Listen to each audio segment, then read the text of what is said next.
आइए जानते हैं आज की कुछ प्रमुख अंतर्राष्ट्रीय खबरों को। उससे पहले एक नजर आज के हेडलाइंस पर। नीतीश कुमार के पाला बदलने से इंडिया गठबंधन पर क्या असर पड़ेगा? बिहार में सत्ता परिवर्तन के साथ दलों का बदला जाएगा चुनावी प्लान, जाने अब इन 10 किरदारों का क्या होगा सियासी रोड मैप। हमें इतिहास के दायरे में कोई कैद नहीं कर सकता, ज्ञानवापी की एएसआई रिपोर्ट पर बोले सीएम योगी आदित्यनाथ। कांग्रेस को यूपी में 20 से कम सीटें मंजूर नहीं, प्रेस कॉन्फ्रेंस में पार्टी चाहती है ये घोषणा। नीतीश फिर मारेंगे पलटी, बिहार में नई सरकार बनी तो बोले पीके लिख कर दे सकता हूं। करारा जवाब मिलेगा ड्रोन अटैक में अमेरिकन सैनिकों की मौत पर बाइडेन की चेतावनी। गाजा युद्ध की शुरुआत के बाद पहली बार अमेरिकी सैनिकों की मौत, जाने कौन है सुपर पावर से टकराने वाला इस्लामिक रेजिस्टेंस। गिफ्टी निफ्टी से पॉजिटिव शुरुआत के संकेत, जाने आज कैसे रहेगी बाजार की चाल। मुनव्वर फारूकी बिग बॉस 17 के बने विजेता, अब तक का सफर जानिए। और 2 अनजान खिलाड़ी अब दोनों हीरो, ब्रिस्बेन से हैदराबाद तक हैरान करने वाली जीत, टेस्ट में T20 सा रोमांच। नीतीश कुमार रविवार को पाला बदलकर भारतीय जनता पार्टी के नेतृत्व वाले राष्ट्रीय जनतांत्रिक गठबंधन में शामिल हो गए। उनके इस कदम से 2024 के लोकसभा चुनाव में नरेंद्र मोदी के खिलाफ खड़े हो रहे Indian national development inclusive alliance को तगड़ा झटका लगा है। मुख्यमंत्री और उनकी पार्टी जनता दल यूनाइटेड के नेताओं के मुताबिक इंडिया गठबंधन के आर्किटेक्ट नीतीश कुमार ही थे। यह इसलिए भी महत्वपूर्ण था कि उन्होंने दिल्ली और पश्चिम बंगाल में अपने समकक्ष अरविंद केजरीवाल और ममता बनर्जी के साथ साथ उत्तर प्रदेश में समाजवादी पार्टी के प्रमुख अखिलेश यादव से मुलाकात कर उन्हें कांग्रेस के साथ इस गठबंधन में शामिल किया। बीजेपी ने आम चुनाव की जरूरत को देखते हुए नीतीश कुमार का साथ दिया है। बीजेपी नीतीश के बहाने अति पिछड़े वोट को अपने साथ जोड़ कर रखना चाहती है। 2019 में राज्य की 40 लोकसभा सीट में 39 सीटों पर एनडीए ने जीत हासिल की थी।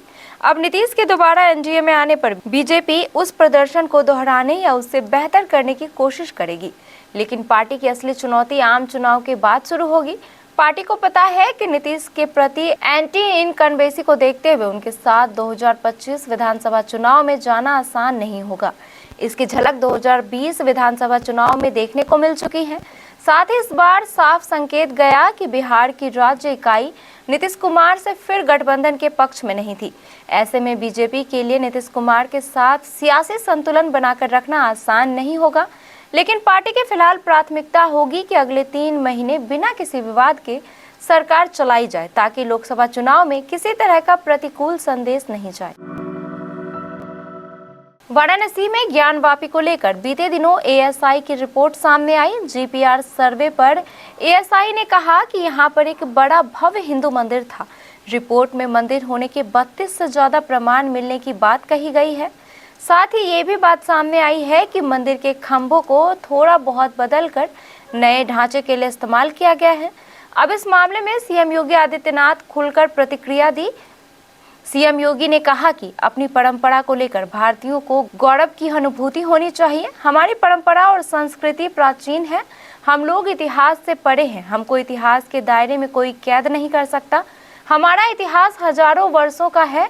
अभी 500 साल बाद राम मंदिर में प्राण प्रतिष्ठा हुई है। लोगों के लिए ये उल्लास का विषय है।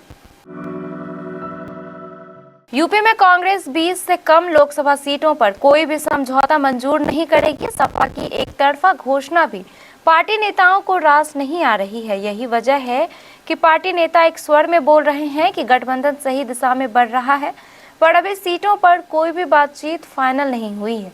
सपा अध्यक्ष अखिलेश यादव ने शनिवार को एक्स के जरिए कांग्रेस को 11 सीटें दिए जाने की घोषणा की। साथ ही कहा कि जीत के समीकरणों के साथ सीट देने का यह सिलसिला आगे भी जारी रहेगा।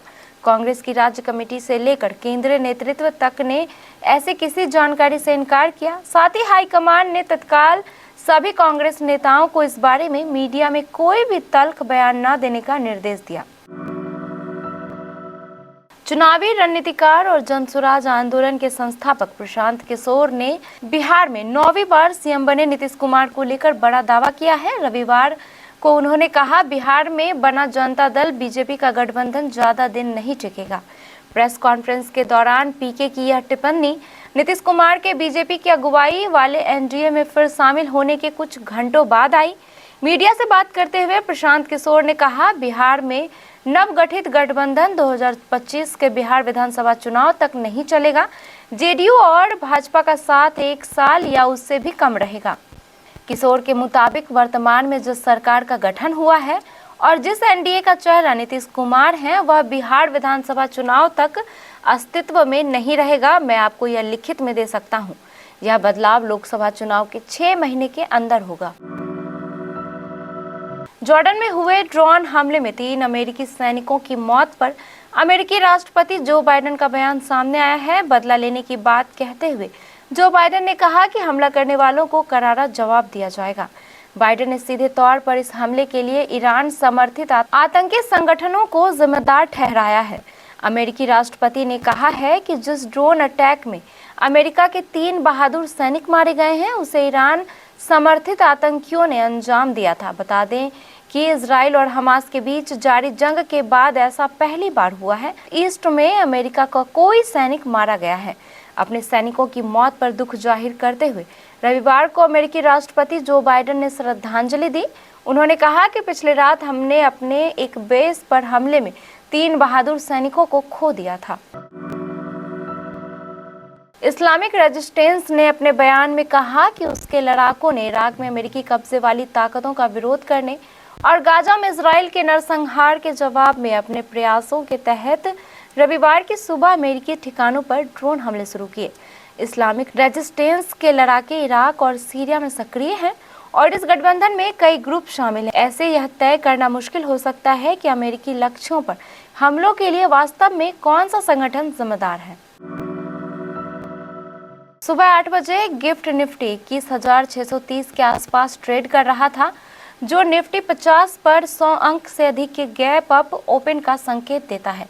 सोमवार को अडानी ग्रीन, बजाज का finance, Bharat electronics, BPCL, GAIL, Voda, Idea, ITC, Marico, NTPC और पेट्रोनेट एलएनजी के शेयर फोकस में रहेंगे। ये कंपनियां तीसरे तिमाही के नतीजों की घोषणा करेंगी। रविवार देर रात सस्पेंस खत्म करते हुए शो के होस्ट सलमान खान ने मुनव्वर फारूकी को विजेता घोषित किया। शो जीतने पर मुनव्वर फारूकी को एक गाड़ी, 50 लाख रुपए इनाम और एक ट्रॉफी मिली। कॉमेडियन, सिंगर, राइटर मुनव्वर के लिए 28 जनवरी इसलिए भी खास है क्योंकि इस दिन उनका जन्मदिन था। मुनव्वर फारूकी 3 महीने से ज्यादा वक्त तक बिग बॉस में रहे। वहीं शो में दूसरे नंबर पर अभिषेक कुमार रहे।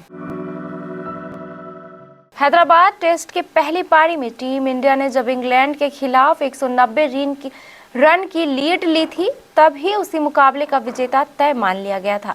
ऐसा इसलिए क्योंकि भारत ने इससे पहले जब भी घरेलू टेस्ट की पहली पारी में 100 से ज्यादा रन की बढ़त ली थी, उसने टेस्ट नहीं गंवाया था। कुल 105 मौके ऐसे रहे थे जब भारत ने पहली पारी में 100 प्लस की लीड ली और उनमें से 70 बाजी भारत के हाथ लगी थी, जबकि 35 मुकाबले ड्रॉ पर समाप्त हुए थे। उधर हैदराबाद के करीब 10,000 किलोमीटर दूर ब्रिस्बेन में ऑस्ट्रेलिया को वेस्ट इंडीज के खिलाफ चौथी पारी में जब 216 रन का लक्ष्य मिला, तो वहां भी मेजबान द्वारा 2 टेस्ट मैचों की सीरीज में एक और क्लीन स्वीप की बात होने लगी। ऐसा इसलिए क्योंकि मेहमान वेस्टइंडीज ने पिछले 27 साल से ऑस्ट्रेलिया में कोई टेस्ट नहीं जीता था। इस दौरान वेस्टइंडीज ने ऑस्ट्रेलिया में 17 टेस्ट खेले और 15 में शिकस्त खाई थी।